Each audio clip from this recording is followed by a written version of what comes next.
एक आस तुम्हारी है।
बड़ी ही उस प्रभु की दया कृपा से प्राप्त होता है। जब उस प्रभु की दया कृपा से प्राप्त होता है तो ये नाम भजन के लिए मिलता है और नाम भजन ही करना हमारा तुम्हारा कर्तव्य है। देखो प्रभु राम अयोध्या में आए, अपने माता पिता के आदेश के अनुसार वो 14 वर्ष वनवास के लिए चले गए। रास्ते में नाना प्रकार की विपत्तियां आई, पर उसको उन्होंने झेला और एक आदर्श स्थापित किया। मर्यादा पुरुषोत्तम राम हमारे प्रभु भगवान, हमारे ईश्वर, और उनका गुणगान हमेशा होता है, आगे भी होता रहेगा। देखो ये कलयुग है, कलयुग में नाम भजन करना परम आवश्यक है। जब नाम भजन करोगे तभी नाम की दया प्राप्त होगी।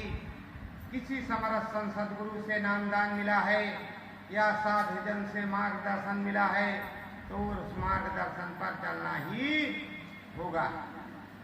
तो इस पे चलते चलते और गुरु के आदेश का पालन कैसे करते हैं। जब विश्वामित्र प्रभु राम को मांगने आए और लेकर के चले, रास्ते में तो ताड़का आ गई, तो कहा बच्चा इसको मार दो। उन्होंने बाण निकाला, धनुष पे चढ़ाया और मार दिया, मतलब उस काम को कर डाला। तो सद्गुरु का मतलब यही है कि सद्गुरु जो समझाए उस काम को कर डालना चाहिए। सुबह और शाम सुमिरन ध्यान भजन अगर करोगे तो जीवात्मा का कल्याण होगा, हर प्रकार की दया कृपा बरसेगी। और अगर सुमिरन ध्यान भजन नहीं करोगे तो कैसे काम चलेगा। ये मनुष्य जीवन अमूलक है, इसमें कई प्रकार के दरवाजे हैं। कहते हैं रंग महल में 10 दरवाजे, 10 में लागल ताला, और एक में ताला लगा है, 9 तो खुले हुए। पर लोग समझते नहीं। एक वो खुला है जो दिखाई पड़ता है एक वो बंद है जिसमें प्रभु दिखाई नहीं पड़ता। ये 10वां दरवाजा बंद है। 10वां दरवाजा संत महाराज संत सदगुरु की दया कृपा से खुलेगा और उन्हीं की दया कृपा से सब कुछ होगा। दयालु दाता सदगुरु ही मेहर करेंगे तब ये खुल जाएगा और ऊपर के धामों को देखोगे। देखो प्रेमियों, ये मृत्यु लोक है और उधर स्वर्ग लोक है। अब जीते जी चाहो तो मृत्यु लोक में रह जाओ और जीते जी चाहो तो स्वर्ग लोक प्राप्त कर लो। लेकिन इसके लिए भजन करना पड़ेगा। जब प्रभु का भजन करोगे तब स्वर्ग लोक प्राप्त होगा। स्वर्ग लोक प्राप्त होगा तो सारी दुविधाएं दूर हो जाएंगी। जीते जी जब स्वर्ग लोक जाने लगोगे तो अंतिम समय में भी चले जाओगे। और जीते जी जब कभी प्रयास ही नहीं किया कि हमें प्रभु का दर्शन हो, हरि का दर्शन हो, शंकर भगवान का दर्शन हो, कृष्ण भगवान का हो या राम भगवान का हो, किसी भगवान का हो, किसी देवी देवता का, तो बताओ काम कैसे चलेगा। तो जीते जी प्रयास करना पड़ेगा। जीते जी प्रभु परमात्मा को पाने के लिए 10 मिनट, 1 घंटा, आधा घंटा बैठ करके इस मनुष्य मानव कोल मंदिर में भजन करना होगा। जब भजन होगा तभी प्रभु मिलेगा। और भजन मुंह से नहीं, अंदर में, श्वासों पर, अंदर मन में होगा। बाहर से प्रार्थना होगी, आराधना होगी, जिससे मन सात्विक हो जाए, मन बुद्धि चित्त लग जाए। एक बार की बात है, एक शिष्य था। उस शिष्य का काम चौका बर्तन करना था। झाड़ू बहाड़ू लगाना, चौका बर्तन करना। और कभी कभी देख लेता कि गुरु महाराज इस तरह भोग लगा रहे हैं। अब भोग लगा रहे हैं।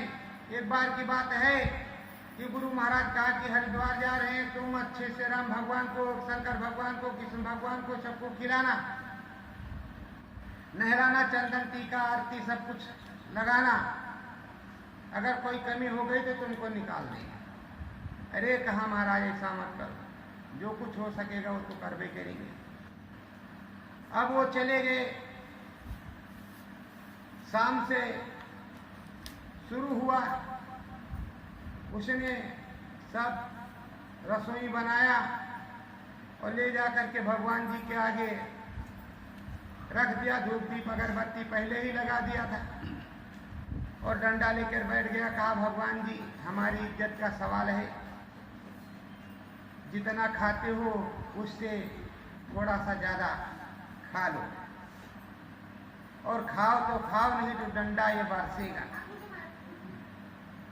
तो भगवान जी की जितनी मूर्तियां थी सब फटाफट भगवान जी प्रकट होकर के अपना अपना खा पी लिए। रोज का कर्म यही चल गया। सुबह दलिया में रख करके और नदी में ले जा करके फेंक दे और साबुन, खूब उछल उछल के नहा लो और डंडा लेकर के खड़ा हो जाए कि चलो भाई आ जाओ, सबकी साफ सफाई करेंगे। सबकी साफ सफाई करता, भगवान जी डलिया में आ जाते, ले आकर के बिठा देता। इसी तरह चलता रहा कर्म। तब गुरु जी उसके आए, कहा कदरा खूब लगाया भगवान जी को भोग। तो कहा हाँ महाराज खूब लगाया, खूब खाए, खूब मोटे हो गए। और 4-4 रोटियां खा जाते थे, घी भी खूब लेते थे। कहा 4 रोटी खाते थे भगवान? कहा हाँ। कहा हमको दिखाना पड़ेगा। कहा आप खड़े हो जाना, देख लेना। तो सुबह स्नान कराने ले गया तो वो दूर से देख रहे हैं महाराज जी कि सब मूर्तियां उछल उछल के नहा रही, उसमें बैठ रही। फिर उसके बाद में पता चला कि आया, चंदन वंदन लगाया, चंदन वंदन लगा करके सबको साफ सूफ करके बैठाया। फिर भोजन प्रसाद बनाया और ले जाकर के सबके सामने वो डंडा लेकर के खड़ा हो गया, सारी मूर्तियां खाने लगी। गुरु महाराज ने उनके कहा कि तू ही मेरा गुरु है, मैं चेला। कहने नहीं गुरु महाराज, आपने जैसे बताया था वैसे आप ही गुरु रहेंगे। अब ये तो प्रभु जी खा रहे हैं, हम खिला रहे हैं, तो उसकी श्रद्धा थी, उसका भाव था कि भगवान खाते हैं खाएंगे।